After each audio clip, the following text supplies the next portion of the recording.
All right, welcome back, ladies and gentlemen. This is Babel, and with me is Arctic Shadow. We bring you the Malaysia National Finals, and now we bring you the next match. How are you feeling, man? I'm feeling good, man. I'm feeling good. Excited for this game. FFKG versus Prospectors, two of the top teams expected to take down this tournament. And the thing about this game is a lot is on the line. Whoever wins this is guaranteed a slot in the regional finals, man. Yes, and you definitely want to be one of two teams guaranteed a seat so early on in this tournament. Now, FFKG versus Prospector Hearts. This is the matchup we've been talking about. This is also the upper bracket final, so this is best of three. And I think the draft has started, so we're going straight into it while we talk about these teams. Yep. Talking about Team FFKG, what a showing in the previous games against Team NTL, who had a strong performance early on as well. Team FFKG just showed that their execution was on point. They took it to them. And Prospectus, another team that is really strong, the first team to qualify in all the qualifiers for this Malaysian finals, man. I'm really excited for this game, especially since it's Tomb of the Spider Queen, a really small map and a map with lots of rotations and a lot of action that's about to come our way, man. Yep. It's going to be really fun and exciting. We get two very standard staple bands once again, Zagara as well as Rhaegar.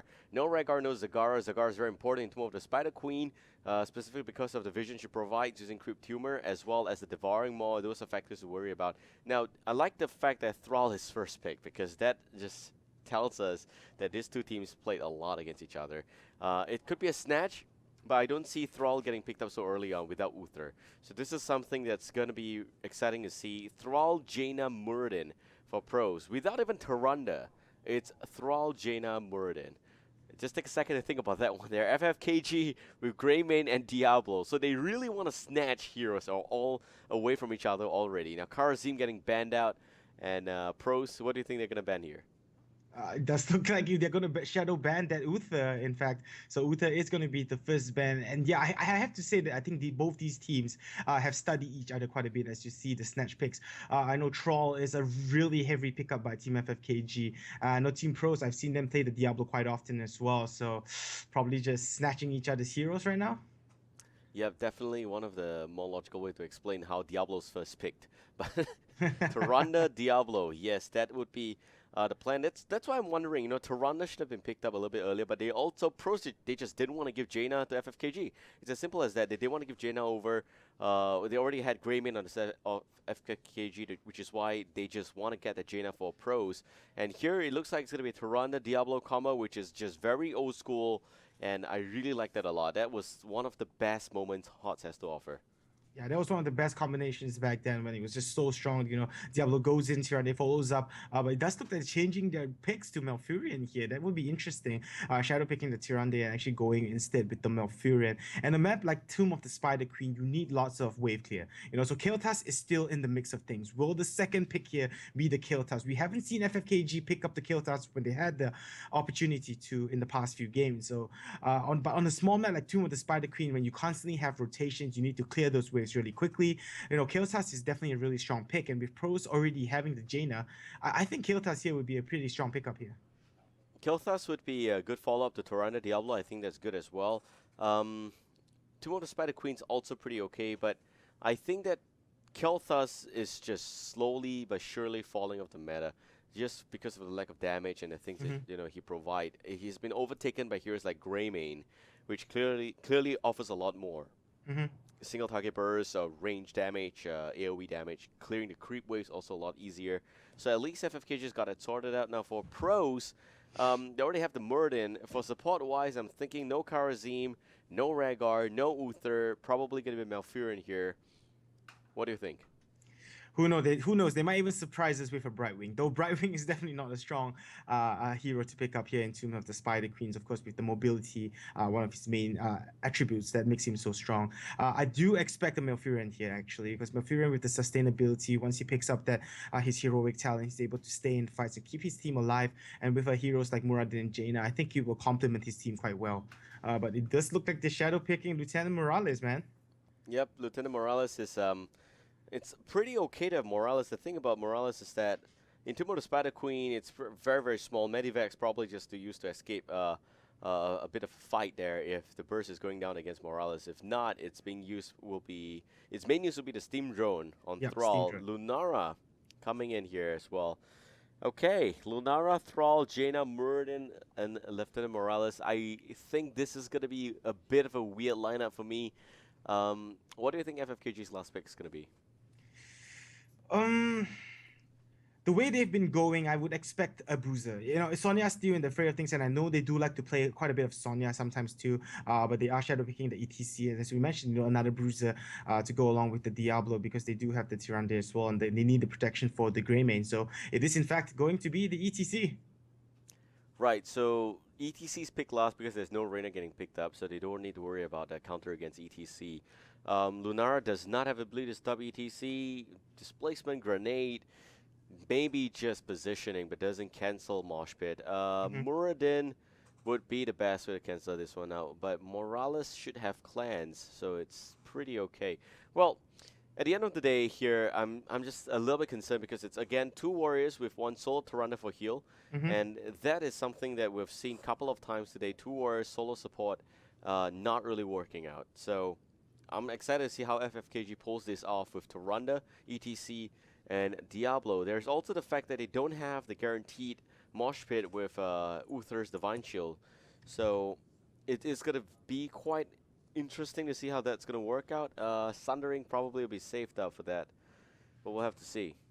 Yeah, and if Lieutenant Morales just keep his team alive, if his positioning is good, and if Greymane is unable to find an opening to go in for the kill onto Lieutenant Morales, the amount of heals that's going to be coming out from him, it's pretty crazy. And as you mentioned, with Team FFKG, two warriors who are standing in the front line, constantly trying to be a threat to Team Pros, and with Tyrande solo healing, just hope he doesn't make the same mistake of picking up Starfall instead of, Shadowstalk as well this time in this game, as we saw in the previous, where we believe that it was a mistake, on his part. But yeah, it's going to be really, really interesting, to see how both teams plays this out. But right now, I still kind of am leaning towards Team FFKG, not because, they're my friends or anything, but I like their lineup a little better. It's a little bit more aggressive to me, I think, with the Diablo and ETC. They're constantly going to be threatening Team Pros here. And I think Team Pros will have to be on the defensive slightly a bit more because Lunara is really squishy. Morales, he doesn't really do much aside from the healing. If he gets caught out, that's going to be GG for Team Pros as well. I think that Pros has got a slightly better lineup. The only reason why I'm saying that is because I think a Thrall, you have to give Thrall a lot of emphasis here. The only Mm-hmm. reason why Diablo Thrall will work just now in a game was because Thrall's on that side, and Diablo, he could go in and pull one target out. Here, if you go up against Morales, Thrall's going to be there. He's going to be ready. Lunara has got a lot of damage. So that's going to be some extra burst potential. Plus, you only have one Tyrande for heal. So it's not guaranteed. It's not guaranteed that you are able to get it out alive. And Mm-hmm. that would be pretty scary, if you ask me. Okay, now I am actually looking at the lineup here for pros. This is Fubbly Wobbly and Deadly Fat Man's team. Mm-hmm. Um, Nice. This is uh, the old team of Salt Gaming, yeah, I believe so. and they are the best team in Malaysia. So pros, they come in with big names, and I hope they deliver. Yep, Deadly Fat Man, a player that I've known since back in the Hon days. He's a really all-around player, and in fact, he's actually stand-in for Team FFKG. He's a good friend of theirs as well. He stand-in for them in a couple of screams, and even in those screams when I seen him play, he's just a really good all-around player. And as you mentioned as well, Fobbly Wobbly, FZFZ, just previous Salt Gaming team. I would say the best Malaysian team right now, with Team FFKG in a close second. So this is going to be interesting to watch. Basically, the number one versus the number two team here in this matchup. So it's all going to come down to execution, which I believe both teams have got it down. It's just going to be about who makes the first mistake and who chokes here. Yeah. Well, when you look at Daily Fat Man, the question here to ask is, where is that angry fat bear? And well, he's not in the team for sure. We're waiting for blue team to get one more member into this game before we start out. But pros versus FFKG, man, you said that you like the lineup of FFKG a little bit better because it allows them to be aggressive. I absolutely agree with you. Um, I think that pros would be slightly better off in this instance because I really like the combo between Thrall, Muradin, and Morales. In my mind, I don't think Morales Steam Drone would really actually work here, but it's gonna be tricky. I will hope that it's a medivac, but we'll see. Yeah, the Medivac could also get them out of somewhat of a sticky situation. It could be used as a way to disengage. We've seen it done before, of course, as well. So yeah, it's going to be really interesting to see, the Troll and the Morales. Morales doesn't really have anyone else to steam drone aside from that Troll as well. So if Troll dies early in a fight and he's unable to keep him alive, then what? Is he going to steam drone the Lunara? Jaina and Muradin isn't really a pick for that. So the only one left is Lunara. But yeah, so I'm expecting a Medivac as well, though the mobility is lost on this map considering it's such a small map. But yeah, looking at Team FFKG, as you mentioned, I love aggression. The one of the reasons I play Hot so much versus other mobile games is because they're fast paced. The time Yep. it takes for you to finish one game in another game, you're still probably farming your first item. So that's what I love so much about Hots, and it's all the action, it's all the aggression. How you're able to mash everything up and just create one awesome game. And I also love the Diablo Tirande combination. That's the wombo combo that I fell in love with back then when I watched Hots, people casting Hots in all the games and competitive play. Diablo Tirande was just really such a strong combination that made me fall in love with that combo as well. And it's good to see it here in this game. Yep, I like it a lot. It's very old school, very tried and tested. The thing here is that I would say that Jaina and Lunara unlocks a lot of range potential. And Sylvanas, she's really good into Mono Spider Queen. I get that. But the problem here is that I don't think Sylvanas is alone able to do enough damage. Greymane just needs to play very aggressively. That could be the downfall there with a solo healer. And there's a lot of things at stake there, actually. But well, hope you guys enjoy our analysis, and I hope we are right. But we're still waiting for one more player to join in the lobby. In the meantime, um, we're gonna do this the fun way, all right, Arctic Shadow. We're gonna talk about predictions. Okay. So, how are you going to predict this match is gonna end? Um, I honestly think it's gonna end with ETC getting a good mosh pit off here because, as Right. we mentioned, there's not many ways for Team Pros to actually stop ETC from getting it off. So positioning is gonna be really important. But I think FFKG is gonna edge this one slightly here. Okay. So, what's the match score at the end? Do you think it's gonna be like 2-0, 2-1, and who's gonna win? I overall I think it's gonna be a 2-1. 2-1 going Okay. either way here. I, Okay. So, I think which it's way? okay. I think it's gonna go 2-1 to whoever takes the first game. Okay, that's fair to say. That's fair to Yep. say. For me, I am actually going to say that this is gonna go 2-1 to pros. Pros, okay. Yep. So we'll see.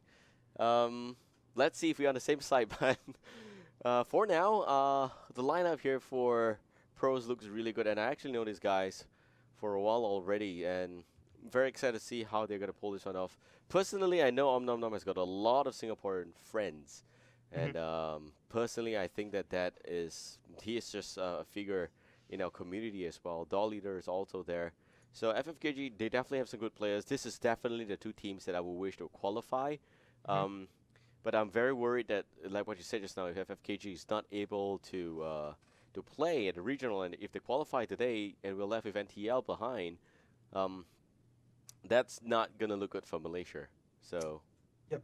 yeah, that's the Hopefully thing. they can get this stuff together. I believe the regionals is going to be an online tournament, so that might make it slightly easier, maybe to coordinate their timing and stuff. With this current one being a LAN tournament down at the Orange Stadium again mentioned before, Right. that's what probably made the logistics a little bit harder. But if it's going to be, since the regional finals is going to be online, I think it would be slightly easier. So who knows? I'll get some insider information from you, from my friend Superior over there, All right. if I can and do my best. But yeah, that was what I heard of before. So Okay, so a question though, Safiria used to be part of Team Bricks, is it? I think so. Oh man, I know Bricks. Okay. Hmm. Yeah. Well, that's a very good old school a pause that we nearly shared, man. But we are gonna now go into Heroes of the Storm, and we're now gonna talk about the first game. It's Tomb of the Spider Queen, and hope you can enjoy this cast and coverage brought to you by Arctic Shadow and myself, Babel. It's game number 1, Tomb of the Spider Queen, man. We got some really exciting drafts here, and very, very unorthodox, very, very much. The last time I saw a Thrall first pick, I nearly pulled out my hair. So I hope this is not one of those cases here. But yep, in case you guys don't know what this background it's about, it's a knife fight in a closet. Blizzard calls it that way. You collect gems and you turn them in and you summon some web weavers. They're angry looking spiders.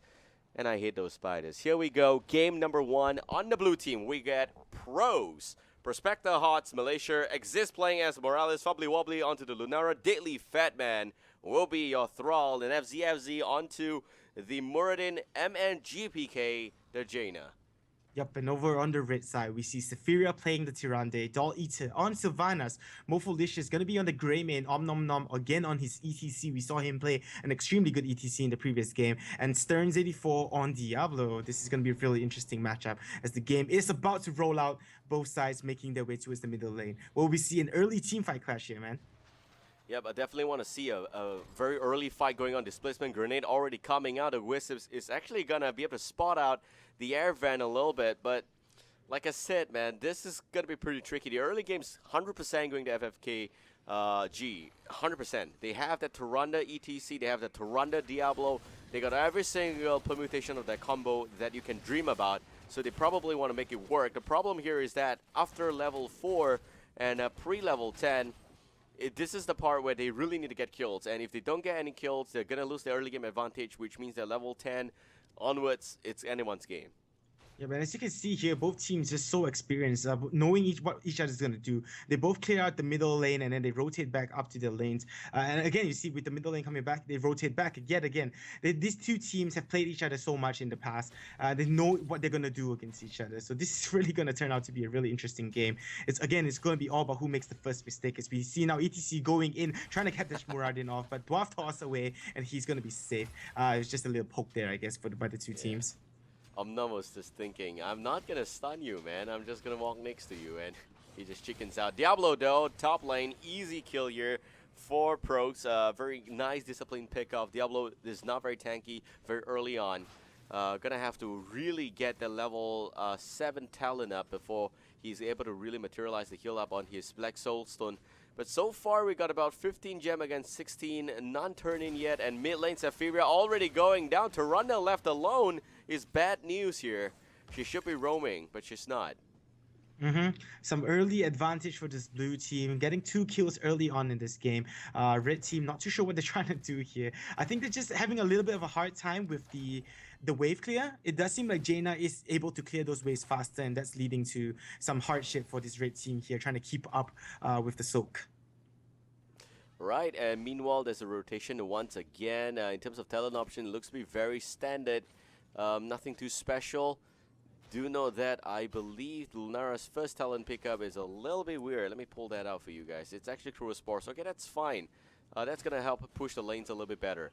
Meanwhile, it is actually not going to be perfect aim on the side here for Greymane, but still going to be the buff up on Gilnean Cocktail. Meanwhile, yet another stun back up onto MNGPK. The Jaina getting healed back up, but it's not going to be enough. Jaina's going to take the fall there. This is what I mean by the sheer power of the rotation comp that FFKG pulls out. Red team pulling 1 kill, getting back themselves back into the game, and a nice clean kill at that middle lane. Nothing the blue team could have done about it, even though they were there. Lieutenant Morales trying to keep him alive, but just not enough heals to deal with the amount of burst damage coming out from the red team. And now it's just back to, game plan. Just rotate, try to pick off kills, soak as much as you can, and just see who can get ahead and make them first mistake. Alright, very standard Muradin build, double Thunderclap build going in a Thunderburn as well as a Reverberation. We also got Thrall going for Rolling Thunder as well. And that's the standard Chain Lightning build, nothing too special. At level 7 should be expecting the Wind Shear to come in as well. Meanwhile, Mofolicious top lane doing a lot of work against the Thrall though, and this is the power of Greymane, a very effective Greymane here. And meanwhile, Om Nom Nom with the lockdown, Luna Flare connecting, it's a kill. You name it, they got it. 2-2 right now, very close in terms of EXP difference. I am very excited with this Greymane build. This is actually Scented Tincture. So it reveals enemy heroes. It does not have perfect aim, so it doesn't help Greymane with its mana issues. But at least it gives a little bit more vision. And I don't think that there is an Invis hero on this side, so it's very weird why he went for Scented Tincture. Yep.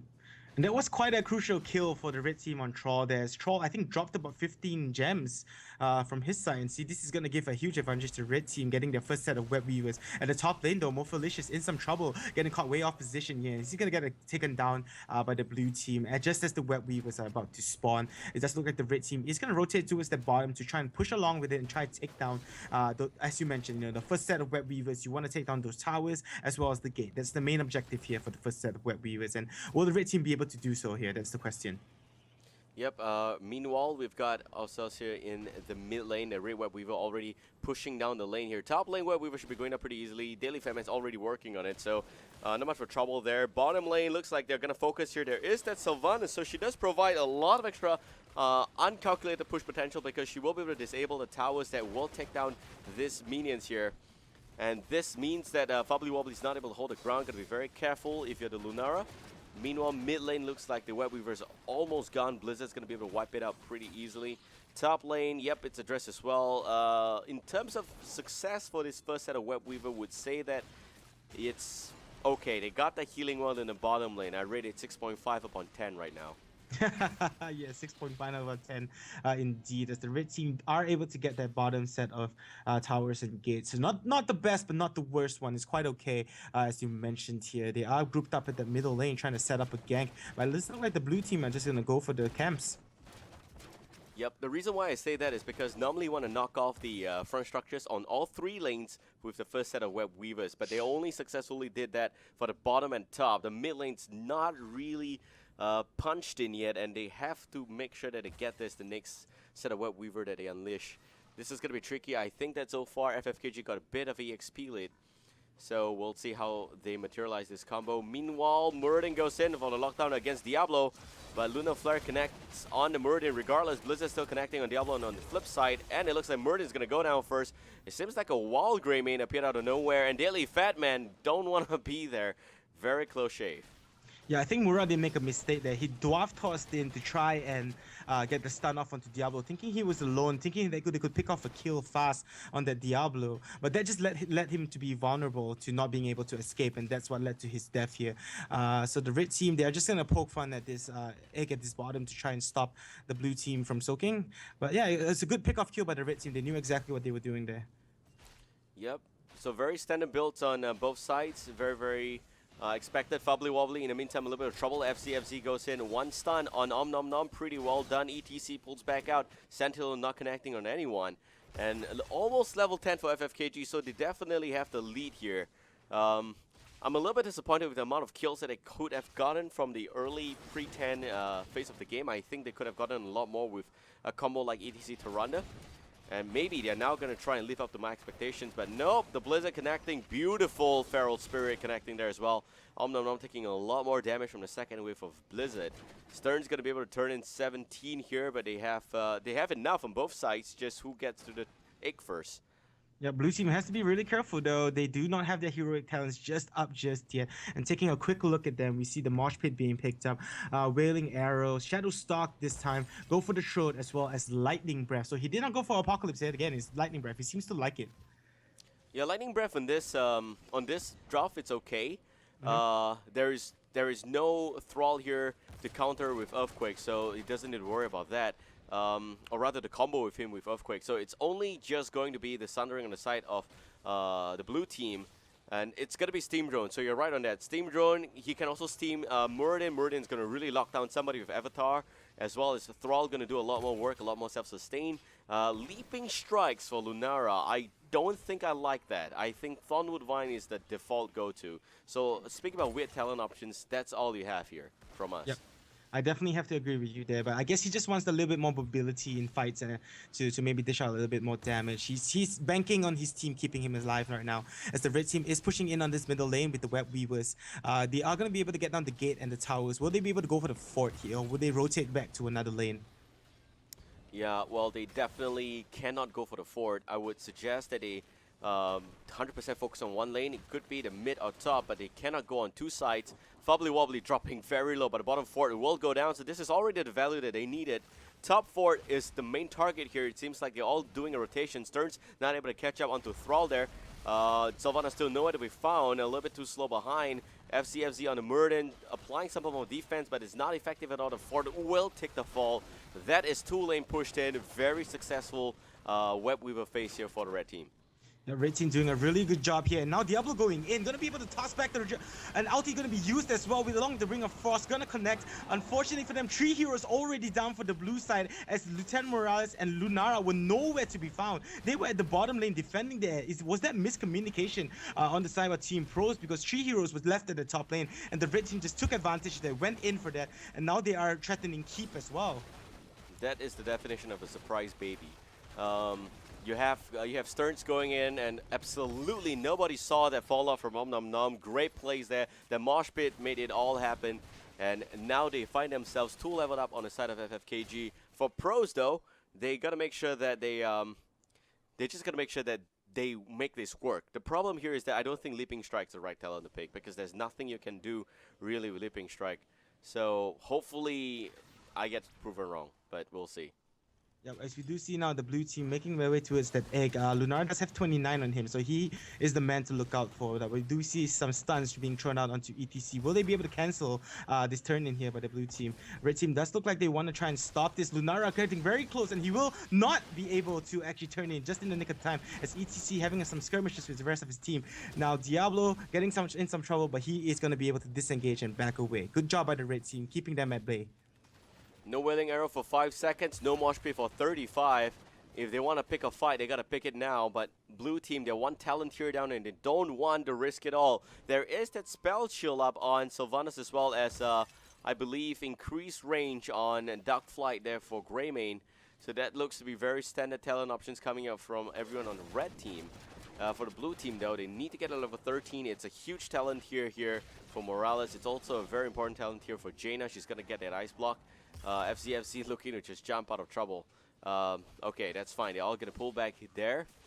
And this is where they're going to have to take it slow. Definitely have to take it a little bit slower. They have not reached their level 13 tier talents yet. Red team are in a commanding lead. They're going to try and enforce a fight here at this middle lane. Not too sure if that's what the blue team would like to do. I would expect them to maybe rotate over and get some soaking done to enable them to reach level 13. But it does look like the red team is going to apply pressure. Instead, no, they're actually going to rotate towards that bottom. They do not want to risk it as well any more than the blue team does here. Yeah, they definitely need blue team to step out of the hiding zone and attempt a turn in before they go in and shut it down. Here we have also Guinean Cocktail, gonna buy some time. Nom swings by. Definitely a good angle for him to be in. Also the position is really good right now. FCFZ is all the way in front. Fubbly Wobbly is the main target, but Thrall's already dropping solo. Stern's going into the back, and already Morales is not in position. Thrall goes down. Lunara's gone as well. Lightning Breath comes out, and it seems like everyone's going back to town. Exist is dropping a lot of HP and kind of slow right here. Stern's looking for the Shadow Charge. There we have it. And looks like Overpower is not even needed. Lunar Flare will be enough for the kill. And that is 3 men down on the side of Pros. FFKG stepping up the game. That was a bait. They were waiting for them. Yeah, they knew exactly what they were doing. They rotated towards their bottom lane just for a bit, just to show them that, hey, you know what, we're going to leave you open to turn in. And then they took the bait. They went in for the turn in, but yes. Greymane was there along with Tyrande to stop them out. And then they just followed through. Again, Nom just proving such a strong ETC play, zoning out the rest of the team there. And then, you know, Troll just dropped way too quickly in the clash. And it was just what? A clean 3-0 sweep for Team FFKG. Speaking about that, we got an instant replay. We're going to pull out to show you that fight again. Here we go. Meanwhile, Boss is going to plow down top lane. Don't think Red Team's going to be able to take the fight there. Look at this positioning from Stearns. That the wall in on the backside really successful. Exist dropping a lot of HP there. Already out of possession. The front line's getting erased, and the rest is history. Now we are going back to real time because there is a good push coming in from the Boss on the top lane. Set of Web Weavers coming out here for the blue team, but a very much wasted top lane attempt here. It's not going to do anything. Nom. It's just basically buying time. They're still Web Weaver pushing the mid and bottom lane. If they're not able to get a kill, they may not be able to end this game here. They have to pull back. Level 13 against 16. Lunara with the leaping strike above both sides. And it seems like it is going to be a successful Ring of Frost. Only on one target, ETC. FCFZ pulling back, Sundering connecting on the back line as well. And Deadly Fatman too far out in front. Shadow Charge overpower. And it looks like it's a kill. MNGPK on the Jaina will also take the fall. Mofo Leeches using Go for the Throat, taking out the Muradin. Nom with the Mosh Pit now. Leaping strike getting cleansed. It seems like Lunara is still going to take the fall, and FFKG, they are acting like they own this backyard, and they do. This is the core. This is the game. FFKG sweeps up game number 1. And this is what we call momentum playing here. FFKG on the win, on the back of 2 solid wins against Team NTL, came into this game so confident. And even though they had the slightly weaker draft, they controlled the game. They controlled it early on. They didn't get as many kills as they would have liked to, but they controlled the mid game. They pushed out, they executed their tactics to perfection, and they took this game in such a commanding way. 14 minutes into this, they took that last clash, they forced them out, and they won this game. Very nice stuff. To show you the action again, we'll have Arctic Shadow go through the replay. Here we go. That instant replay. The technology is so good. As you can see here, the blue team, they were already really low. Red team was just splitting up really well. As you can see, the lightning breath being used by Diablo, just zoning out that Jaina along with Lieutenant Morales. He was in some trouble. Delhi Fatman just too far ahead, gets taken down just like that. Jaina dropping really low and Mofolicious finishing him off, and that was really well executed, you know. Muradin was just a bit too far out, and Nom Nom Nom, you know, with the LT just for the sake of doing it, takes down that Lunara, and there's nothing a Lieutenant Morales is gonna do about this. This push was not gonna get stopped. GG was called. Well played by Team FFKG. Very well played. In case you guys are wondering, Lunara was actually removed from the mosh pit status because of the clans from Exist, so that was pretty good on his part. Unfortunately, I think that it's just that they had a slightly better comp, in my opinion. The problem with this composition was that a really, really bad play post level 10, that just sealed the deal. They were not able to react to mosh pit, and they were not all 5 together. Would definitely love to see them do a lot more of that. And very much weird possession here. Lunara's talent options are really weird for me. Going for Greater Spell Shield, okay, that's fine, but Leaping Strike, Wild Vigor. Okay, if you want to go Wild Vigor, Cruel Spores, you probably want to take Unfair Advantage as well. And maybe Starwood Spear at level 16 and Thornwood Vine, but this is just not the talent build that I was expecting. For Thrall, it's okay though, and they just really didn't have the space for them to play this. And it's really props to FFKG for playing such an aggressive lineup. You said it actually before this game began that they were able to pull off this aggressive lineup. They jump in, they went directly against targets. Diablo pulled it out, and I think that that's really, really well worked at the end. Yep, they saw a huge opening, as you said, post 10 when they got the level 10. Lieutenant Morales and that Lunara was at that bottom lane clearing out the waves, and you know, they just saw that opportunity. They went straight in, they got a 3-man kill, and that led to the keep getting taken down, and then they just pulled 2 to 3 levels ahead, you know, and it was just too hard for Team Pros to get back into it. Yep, definitely. Also, one of the heroes that is very much forgotten on Tomb of the Spider Queen is the Sylvanas. You just saw Sylvanas applying a lot of early game pressure and being very effective with Cold Embrace at level 16. At the end of the day, they just won a lot more than they asked for. Very good fights, just 1 or 2 very, very important key moment fights, and they never looked back. So we're now going for a very short break, and we'll be back with game number 2 in this upper bracket finals. One of these 2 teams will be able to advance on to the C regional firsthand. The other team's going to have to play against NTL a second time in the lower bracket. This is Babel. With me is Arctic Shadow. Hope you guys enjoy our custom coverage. Thank you very much for tuning in. We'll be back shortly, so sit tight, stay tuned. Don't go anywhere. From Mofolicious, not really doing much. Throw coming from behind, and there we go. The Earthquake and the Connect as well, and the Mighty Gust gonna come out, but there goes the Ring of Frost, not really doing much. Daily Fatman still alive somehow, doing a lot of burst damage against Thrall. Nom Nom is definitely dropping a lot of HP. Arcane Up connects beautifully. Fobbly Wobbly now. This is where he's gonna be able to do a lot more magic, but he does not have the mana. The Arcane Up does not connect, and the Pharaoh Spirit does, but the kills goes in. The Vine Chill being used. That's just the bait. Rhaegar goes down. Thrall goes down. 4 men down on the side of FFKG Pros there.